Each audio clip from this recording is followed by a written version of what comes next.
Hello guys, welcome back to this channel. In this today's tutorial, I'm going to show you how to activate a video stabilizer on Samsung Galaxy A25's camera. Alright guys, first of all, let's open up our camera application on our Samsung Galaxy phone. And after we have our camera application opened, we can go to the camera setting. You can click on this setting icon. And here we can scroll down until we find the video stabilization. Okay, it's over here. You just need to click on the toggle button to activate the video stabilization.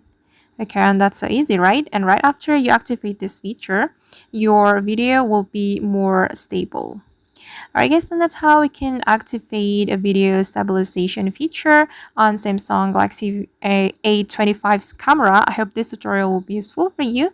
Thank you so much for watching, and if you found this tutorial useful, don't forget to hit the like button, leave your comments, and also subscribe to this channel. See you in the next video.